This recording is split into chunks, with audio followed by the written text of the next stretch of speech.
চাওয়ার মতো তৌফিক না হয় তো নিজেকে আমার যথেষ্ট সুযোগ আছে। আমি কপাল প্রাণের মধ্যে পড়ে গেলাম, কেন আমি বঞ্চিত হচ্ছি? তার মানে আল্লাহ তাআলা আমাকে অপছন্দ করছে। কোন এক সালাফ বা পূর্বসূরীকে জিজ্ঞাসা করা হয়েছিল, মৃত্যুর পর আপনি আল্লাহ সুবহানাহু ওয়া তাআলার কাছে যদি কিছু চাওয়ার সুযোগ পান তাহলে কি চাইবেন? তখন তিনি বলেছিলেন যে আমি আল্লাহর কাছে রমজানের একটি দিন চাইব, কারণ রমজানের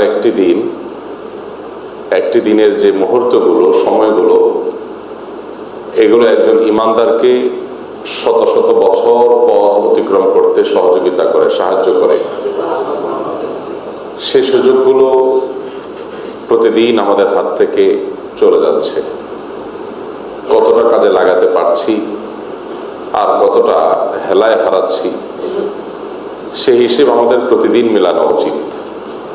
প্রতিদিন দিন শেষে, রাত শেষে, দিনের শুরুতে, রাতের শুরুতে আমাদের যোগ বিয়োগ কষা উচিত যে আমরা সেই সুযোগটা কতটা কাজে লাগাতে পারছি।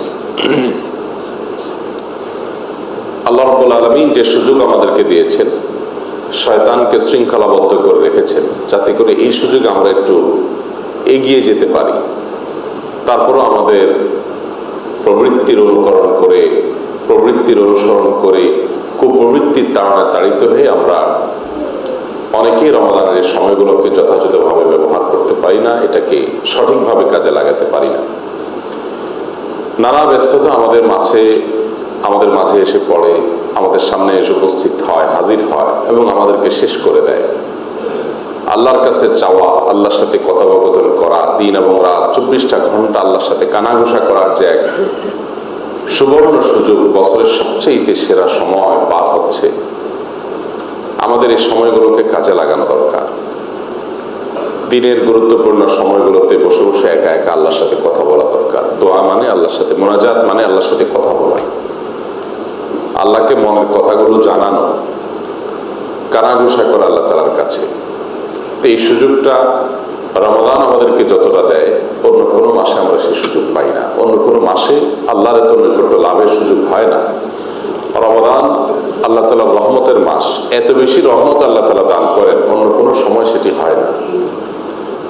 এই সময়টাতেও যদি আমরা কেউ আল্লাহর কাছে না চাই, এই সময়টাতেও যদি কেউ আল্লাহর কাছে আমরা আমাদের চাওয়াগুলোকে পেশ না করি, এমন একটা দিন আসবে যেদিন আল্লাহর কাছে চাওয়ার ক্ষমতা আর থাকবে না, চাইতেও পারবো না। সে সুযোগ আল্লাহ তাআলা কেড়ে নেবেন। সুযোগ এখনো আছে, চাইলেই চাইতে পারি, যে কেউ চাইতে পারি। পৃথিবীর অনেক ক্ষমতাধর ব্যক্তিরা আছেন, অনেক পাওয়ারফুল ব্যক্তিরা আছেন। পাওয়ারফুল ব্যক্তিরা তো অনেক পরের কথা, আমাদের মতো চুনোপুটির কাছেও অনেক সময় মানুষের মনের কথা মানুষ বলতে পারেন না, সুযোগ পান না। অনেক মানুষের ভিড়ে নিজের কথাটা নিজে বলার স্কোপ পান না। আর সেখানে বড় বড় ক্ষমতাধর মানুষ বা অনেক বেশি ঝামেলার মধ্যে থাকেন, আরো বেশি ব্যস্ত মানুষ যারা, তাদের কাছে মনের চাওয়াগুলোকে, মনের কথাগুলোকে কজন মানুষ বলতে পারে? সে সুযোগ কজন মানুষের হয়? একটা দেশের সর্বোচ্চ ব্যক্তি, একটা রাষ্ট্রের সর্বোচ্চ ব্যক্তি, তার কাছে গিয়ে মনের কোনো দুঃখের কথা বলা, এই সুযোগটা কজন মানুষ পান? কিন্তু আহকামুল হাকিমিন আল্লাহ রাব্বুল আলামিন বলেছেন, উদউনি আস্তাজিব লাকুম। তোমরা সবাই, ওপেন ফর অল, সবাই আমার কাছে দোয়া করো, চাও, কামনা করো, আমি তোমাদের সে কামনা পূরণ করব, আমি তোমাদের সে দোয়া মঞ্জুর করব, কবুল করব। ওয়াদা পর্যন্ত আল্লাহ তাআলা করেছেন। এই সুযোগটা যতদিন নাকের ডগা নিঃশ্বাস আছে ততদিন আমাদের জন্য বলবৎ থাকবে, অব্যাহত থাকবে। যেদিন নাকের ডগার নিঃশ্বাস বন্ধ হয়ে যাবে, এরপর যদি দুনিয়াতে ইমানদার হয়ে থাকি, দুনিয়াতে আল্লাহর কাছে চেয়ে থাকি, আখিরাতে আল্লাহর সাথে কথা বলার সুযোগটা তৈরি হবে, সাক্ষাতের সুযোগটা তৈরি হবে, তার কাছে মনের কথাগুলো বলতে পারবো, অন্তত অ্যাটলিস্ট ডাকতে পারবো। কিন্তু আল্লাহ না করুন, আল্লাহর অবাধ্যতার ফলে, দোয়া থেকে বিমুখ থাকার কারণে যদি আমরা দুনিয়া থেকে যাওয়ার পর জাহান্নামে যেতে হয়, তাহলে সেখানে যাওয়ার পর যে শাস্তিগুলো থাকবে, এর ভিতরে একটা শাস্তি হলো যে আল্লাহর সাথে কথা বলার সুযোগই থাকবে না। আল্লাহকে এমনিতে একটু ডেকে বলবো কিছু জাহান্নামীরা যদি বলতে চায়, সে সুযোগও থাকবে না। ক্বালা আখসাউ ফীহা ওয়ালা তুকাল্লিমুন, আল্লাহ বলেছেন জাহান্নামীদেরকে বলা হবে তোমরা ধিক্কৃত অবস্থায় এখানে পতিত হয়ে থাকো, কোনো কথা নেই তোমাদের। কারণ দুনিয়াতে তোমাদের কথা বলার বহু সুযোগ ছিল, অবারিত সুযোগ দেওয়া হয়েছে।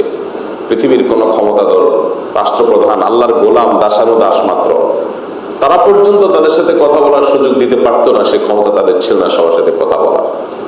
কিন্তু আহকামুল হাকিমিন রব্বুল আলামিন সুযোগ দিয়েছেন তোমাদেরকে।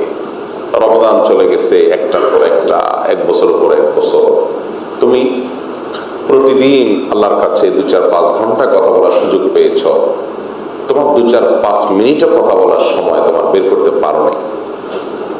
অতএব আজ ইখসাউ ফীহা, এই জাহান্নামে ধিক্কৃত অবস্থায় পতিত থাকো, এটাই তোমার ঠিকানা।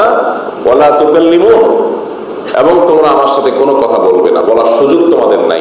আল্লাহকে ডাকবে, আল্লাহ আপনি জাহান্নাম থেকে মুক্তি দেন আমাদেরকে, এইটা বলার সুযোগও থাকবে না, শেষ। জাহান্নামীদের বিভিন্ন আর্তনাদ, তাদের বিভিন্ন আরতি আকুতি, এর কথা কোরআনের বিভিন্ন জায়গায় আপনি খুঁজলে পাবেন। গোটা কোরআন জুড়ে দেখবেন, নবী সাল্লাল্লাহু আলাইহি ওয়াসাল্লামের হাদিস ঘাটলে সেখানেও দেখবেন যে জাহান্নামীদের আকুতিগুলো, তাদের আরতিগুলো, তাদের আর্তনাদগুলো, তাদের চাওয়াগুলো তারা সরাসরি আল্লাহকে বলতে পারছে না। তারা বলতে পারছে কাকে? তারা বলতে পারছে জাহান্নামের দারোয়ানকে, জাহান্নামের প্রহরীদেরকে, ফেরেশতাদেরকে, অন্যদেরকে বলতে পারছে। যারা জান্নাতীদেরকে আহ্বান করবে, তাদেরকে ডেকে বলবে যে তোমাদের রব তোমাদের প্রতি যে অনুগ্রহ করেছেন সেখান থেকে কিছু একটু দাও, আমাদেরকে এক ঢোক পানি একটু পান করতে দাও। জান্নাতীদেরকে বলবে।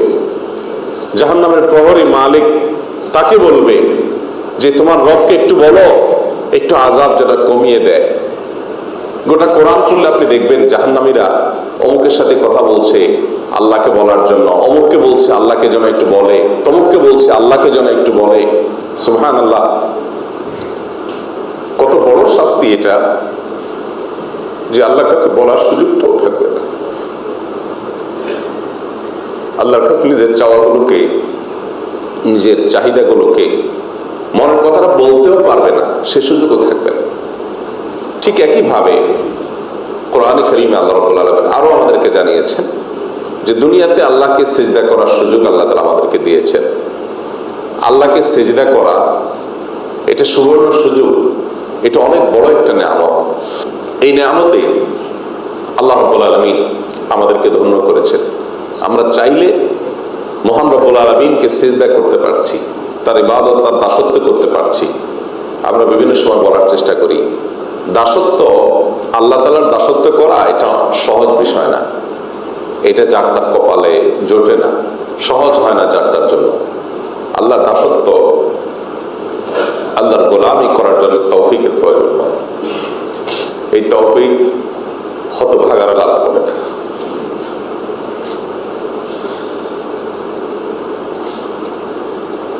আল্লাহ যাদেরকে পছন্দ করে, ভালোবাসে, তাদেরকে তার গুণ তৌফিক দেন। আর যারা হতভাগা, তারা হাত পা সুস্থ, স্বাভাবিক আছে, কিন্তু এই কপালটা আল্লাহকে নিবেদন করতে পারে না। আমরা বিভিন্ন সময় বলার চেষ্টা করি, অনেক ক্ষমতাধর ব্যক্তি আছেন, একটা রাষ্ট্রের প্রেসিডেন্ট, প্রধানমন্ত্রী, মন্ত্রী, তাদের পিএস হওয়া, তাদের একান্ত কাছের ব্যক্তি হওয়া, তাদের একান্ত কাছের লোক হওয়া, এই সুযোগটা চাইলেই কেউ পারে না, সবাইকে দেওয়া হয় না। যদি কেউ চায় যে আপনার একান্ত কাছে থাকতে চায়, আপনার কাছের কাজগুলো করে দিতে চায়, আপনার সেবা করতে চায়, চাইলেই এটা কেউ পারে না। যাকে তাকে সুযোগ দেওয়া হয় না। যাকে তিনি খুব আপন মনে করেন, খুব কাছের মনে করেন, খুব পছন্দ করেন, তাকে শুধুমাত্র সে সুযোগটা। আপনার যদি ইবাদতের সুযোগ না হয়, রমজানে যদি তেলাওয়াতের সুযোগ না হয়, আপনার যদি দোয়ার সুযোগ না হয়, রমজানের অর্ধেক পার হওয়ার পরেও যদি আল্লাহর কাছে চাওয়ার মতো তৌফিক না হয়, তো নিজেকে আমার যথেষ্ট সুযোগ আছে। আমি কপাল প্রয়োগের মধ্যে পড়ে গেলাম, কেন আমি বঞ্চিত হচ্ছি, তার মানে আল্লাহ তাআলা আমাকে অপছন্দ করছে। কেন আমি ইবাদত করতে পারছি না? কেন আমার চোখের পানি আসছে না? কেন আমার দোয়ার তৌফিক হচ্ছে? কেন আমার তাহাজ্জুদের তৌফিক হচ্ছে? তার মানে কি আমি আল্লাহর কাছে অপ্রিয়? তার মানে আমি আল্লাহর কাছে অপছন্দের পাত্র? তার মানে আল্লাহ আমাকে জাহান্নামের জন্য তৈরি করেছেন? তার মানে আমার গন্তব্য কি জাহান্নাম? একজন ইমানদার সেভাবে ভাববে, সেভাবে চিন্তা করবে। আরেকটি সুযোগ আমাদের হাত ছাড়া হয়ে যাচ্ছে, আমাদের সামনে থেকে চলে যাচ্ছে। দেখতে দেখতে অর্ধেক দিন প্রায় পার হয়ে গেছে। বাকি দিনগুলোর প্রতিটা মুহূর্তকে কাজে লাগাবার জন্য আমাদের প্রচেষ্টা থাকা উচিত। কোরআনে আল্লাহ তাআলা আমাদেরকে জানিয়েছেন, দুনিয়াতে যারা আল্লাহকে সেজদা করবে না, কিয়ামতের ময়দানে আল্লাহ রাব্বুল আলামিন মানুষকে সেজদার জন্য ডাকবেন। ইউদাউনা ইলা সুজুদ, সেজদার দিকে বান্দাদেরকে ডাকা হবে। সেদিন বহু লোক সেজদা করার জন্য চেষ্টা করবে, এটা লুটিয়ে পড়ার জন্য, কিন্তু পারবে না। কেন পারবে না? কারণ দুনিয়াতে তারা সেজদা করেনি। কিয়ামতের ময়দানে সবকিছু প্রত্যক্ষ করার পর, সব গায়েব যেদিন হাজির হয়ে যাবে, সব অপ্রকাশ্য যেদিন প্রকাশিত হয়ে যাবে, সেদিন নাস্তিক বলেন, কাফের বলেন, মুশরিক বলেন, বেঈমান বলেন, সন্দেহ পোষণকারী নামধারী মুসলমান বলেন, মুনাফিক বলেন, সবাই সেদিন আল্লাহকে সরাসরি পেয়ে সেজদা লুটিয়ে পড়তে চাইবে। ওয়াহুম লা ইস্তাতিউন, কিন্তু সেদিন তারা সেজদা করতে পারবে না, কারণ দুনিয়াতে সে করে না। ঠিক একইভাবে জাহান্নামীরা আল্লাহর কাছে কথা বলতে চাইবে, কিন্তু আল্লাহর কাছে হে আল্লাহ এটা বলার ক্ষমতাও থাকবে না। আল্লাহ তাআলা সেটা তাদের কাছ থেকে কেড়ে নেবেন। ওয়ালা তুকাল্লিমুনি, তোমরা আমার সাথে কোনো কথা বলবে না, কোনো কথার সুযোগ থাকবে না। ভাইরা আমার, নাকের ডগার নিঃশ্বাস আছে মানে হলো আমি এখনো পৃথিবীর সৌভাগ্যবান মানুষের, আল্লাহ সৃষ্টি জগতের সৌভাগ্যবান মানুষের কাতারে এখনো সামিল আছি, এখনো সুযোগ আছে। দিনের একটা সময় একটু বের করি আল্লাহর কালামটা পড়ার জন্য, একটু বোঝার জন্য, একটু তেলাওয়াত করার জন্য। ব্যস্ততা, দুনিয়ার ব্যস্ততা, ঝামেলা, এগুলা শয়তানের সবচেয়ে বড় চক্রান্ত। কিসের ঝামেলা? আমি আজকে মরে গেলে কালকে আমার ঝামেলা কে দেখবে? আজকে পঙ্গু হয়ে গেলে কালকে ঝামেলা কে দেখবে? এগুলো সব শয়তানি চক্রান্ত। শয়তান আপনাকে বুঝাচ্ছে তুমি অনেক বিজি, তুমি অনেক ব্যস্ত। আল্লাহ নবী সাল্লাল্লাহু আলাইহি সাল্লামকে পর্যন্ত আল্লাহ বলছেন যে ওয়াইজা ফাইদা ফারাগতা ফানসাব ওয়া ইলা রাব্বিকা ফারগাব। হে রাসূল, আপনি যখন অবসর হবেন, আপনি যখন ফ্রি হবেন, তখন আপনার রবের দিকে আপনি রুজু করেন, আপনার রবের দিকে আপনি ধাবিত হন। মানে কি? নবী করিম সাল্লাল্লাহু আলাইহি সাল্লামের কি দুনিয়ার ব্যস্ততা ছিল? আমাদের মতো তার কি এরকম ব্যবসা বাণিজ্য, ব্যাংক ব্যালেন্স, অফিস আদালত, মিটিং সিটিং নিয়ে তিনি ব্যস্ত ছিলেন? তাহলে কোথা থেকে আল্লাহ তাআলা বলছেন যে আপনি ফ্রি হইলে আল্লাহর রবের দিকে রুজু করেন? দাওয়াতি কাজ থেকে অবসর হবেন যখন, তখন আপনি একান্তে আল্লাহর ইবাদতে মাশগুল হন। এই নির্দেশ আল্লাহ তাআলা দিচ্ছেন। তাহলে আমরা যারা মসজিদ মাদ্রাসার দায়িত্ব পালন করছি, দাওয়াতি কাজ করছি, নানান অজুহাতে শয়তান আমাদেরকে বলে আমরা তো বিজি। অনেকে মনে করে যে না, আমার মাধ্যমে শত শত মানুষের রিজিক হয়, আমি কোম্পানির মালিক, আমি বেতন দেই শত শত মানুষকে, তাহলে আমি রমজান ইবাদত করলে তাদের কি হবে? এগুলো সবগুলো শয়তানি চক্রান্ত ভাই। আপনি মরে গেলে তাদের কি হবে? আপনার ফ্যাক্টরিতে আগুন লাগলে তাদের কি হবে? আপনি সে চিন্তা করতে পারেন না। অতএব যে বিষয়টা আপনার রমজানে ইবাদতে প্রতিবন্ধক হবে, আল্লাহ শপথ করে বলছে, সেটাই হলো শয়তানের সবচেয়ে বড় ফাঁদ, সেটাই হলো শয়তানের সবচেয়ে বড় চক্রান্ত। কোনো প্রতিকূলতা চলবে না, কোনো বাধা বিপত্তি চলবে না। ইবাদতে আমাকে মগ্ন হতেই হবে, ইবাদতে আমাকে রুজু হতেই হবে, তওবা করতেই হবে, চোখের পানি ফেলতেই হবে, তওবা ইস্তিগফার রোনাজারি করতেই হবে। ইবাদতের দোয়ার প্রার্থনার যে সুযোগ আমি রমজানে লাভ করেছি, এই সুযোগটা আমার আর আসবে না আগামী রমজান আগ ছড়া। আর আগামী রমজান পর্যন্ত হায়াত পাবো, সে গ্যারান্টি কয়জন মানুষের আছে? এই জন্য ভাইরা আমার, আল্লাহ সুবহানাহু ওয়া তাআলার কাছে আসো, ইস্তিগফার করি, রমজানের অবশিষ্টের সময়গুলোকে সঠিকভাবে কাজে লাগাই। কোরআনে আল্লাহ তাআলা আমাদেরকে জানিয়ে দিয়েছেন, দুনিয়াতে আমরা যদি আল্লাহকে না ডাকি, আল্লাহর কাছে দোয়া না করি, সিজদা না করি, আখিরাতে সিজদা করতে চাইবো কিন্তু আর পারবো না। আখিরাত তো অনেক পরে। আপনি দুনিয়াতেই দেখবেন বহু মানুষ বার্ধক্যে এসে একটু আল্লাহকে মন ভরে প্রাণ ভরে একটু সিজদা করতে চায়, কিন্তু পারে না, তার কোমর তাকে সায় দেয় না। তার মেরুদণ্ড সায় দেয় না, হাঁটুটা সায় দেয় না, শরীরটা কুলায় না, ওজুটা ধরে রাখতে পারে না। ও তরুণ, হে যুবক, আল্লাহ তাআলা আপনাকে শক্তি দিয়েছেন, আপনাকে সামর্থ্য দিয়েছেন, আপনার সক্ষমতা আছে, চাইলেই ওযু করে আল্লাহর সামনে দাঁড়িয়ে যেতে পারেন, সিজদা গিয়ে লম্বা সময় দোয়া করতে পারেন, দুহাত তুলে প্রাণ খুলে আল্লাহর সাথে কথা বলতে পারেন। একটা সময় হয়তো আসবে যে সুযোগটা থাকবে না ভাই। আপনি এখন যুবক আছেন, একসব ব্যবসা বাণিজ্য, কাজ কাম, সংসার, বিয়ে শাদী, সন্তান সন্ততি, চাকরি বাকরি, এগুলোতে এত ব্যস্ত হয়ে পড়বেন, হয়তো সে সুযোগ আর আসবে না। এখনকার সুযোগটাকে সুবর্ণ সুযোগ হিসেবে গ্রহণ করেন। আপনি এখন শারীরিকভাবে সুস্থ, হয়তো আপনার শরীরে এমন অসুস্থতা দেখা দিবে, এমন সমস্যা দেখা দিবে, আপনি চাইলেও আল্লাহর ইবাদত করতে পারবেন না, চাইলেও একটু সিজদা দিতে পারবেন না। জাহান্নামীদের জন্য আখিরাতে সিজদা দেওয়ার সুযোগ থাকবে না, সেটা তো পরে। দুনিয়াতেই আপনি এই পরিস্থিতির মুখোমুখি হবেন যে আপনি চাইবেন কিন্তু সিজদা করতে পারবেন না, চাইবেন কিন্তু তেলাওয়াতটা করতে পারবেন না, বসলে ঘুম আসবে, চোখ ভেঙে আসবে, ওযুটা ধরে রাখতে পারবেন না, মনে রাখতে পারবেন না কতটুকু পড়ছেন, কত রকমের বিপত্তি আসবে, ব্যস্ততা। অতএব এই রমাদান আমার জীবনের শেষ সুযোগ। এক একটা দিন এটা একজন ইমানদারকে আখিরাতের কারেন্সির সাথে তুলনা করলে হাজার হাজার কোটি সওয়াবের সুযোগ এক একটা দিন রমজান পার হয়ে যাচ্ছে। আমি প্রায় বলার চেষ্টা করি যে রমজান মাস যখন আসে, সাধারণত আমরা রমজান মানে বুঝি চারটা জিনিস: সিয়াম পালন করা, তারাবি পড়া, ইফতার করা, সাহারি খাওয়া। বাঙালির রমজান বা আমাদের সাধারণ মুসলমানদের রমজান মানে হলো চার জিনিস শুধুমাত্র। না ভাই, রমজান মাসে চারটা জিনিস না, এগুলো রমজানের মূল স্ট্রাকচারকে দাঁড় করায়। ঠিক একটা বিল্ডিং এর স্ট্রাকচারই সব না। একটা বিল্ডিং এ বসবাস উপযোগী হওয়ার জন্য স্ট্রাকচার দাঁড় করানোর পর আর অনেক কাজ আছে ফিনিশিং এ, সে কাজগুলো করতে হয়। আপনি চারটা কাজ করলেন, আলহামদুলিল্লাহ, স্ট্রাকচার দাঁড় করাতে পারলেন, কিন্তু আরো অনেক কাজ আছে। কোরআনুল হাদিস গেটে আমরা প্রায় 27টি আমলের কথা বলেছি রমাদানের, স্পেশাল 27টি আমল, 27টি আমল, একটা দুইটি না, এগুলো সবগুলো স্পেশাল ফর রমাদান। এগুলো একেবারে রমাদানের জন্যই খাস কোরআন হাদিসের আলোকে। সে 27টির তালিকা আপনার কক্ষে লাগানো উচিত, সেটা আপনার অফিসে লেখা থাকা উচিত, আপনার মেলানো উচিত প্রতিদিন যে আজকে কোনটা মিস হয়েছে আমার, আজকে কোনটা করা হয়নি আমার। সেভাবে আমাদের আগানো উচিত।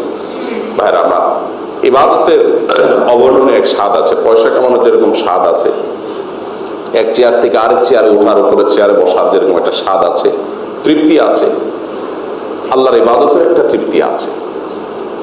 সালাহাতু সঙ্গে বুদি দিল খারাস, আজ নোদে এক জামানা খাকে বাস। বহু জীবনে তো বহু সময় বহুবার আমরা বিভিন্ন স্বাদ চেখে দেখেছি, আস্বাদন করেছি। কিছুকাল একটু আসুন না আল্লাহর গোলামের স্বাদটা একটু আস্বাদন করি, সিজদার স্বাদটা আস্বাদন করি। আপনি যখন সারি খেতে উঠবেন, আপনার 10টা মিনিট বরাদ্দ থাকা উচিত আল্লাহর সাথে কথা বলার জন্য। এই টাইমটা খুব গুরুত্বপূর্ণ টাইম। সারা বছর তাহাজ্জুদ পড়া উচিত, সারা বছর সাহারিতে দোয়া, সাহারির টাইমে দোয়া করা উচিত, বড় দোয়া করা উচিত। কারণ 5 ওয়াক্ত সালাতের জন্য মুয়াজ্জিন ডাকে, আর তাহাজ্জুদের ওই সালাতের জন্য আল্লাহ নিজে ডাকেন।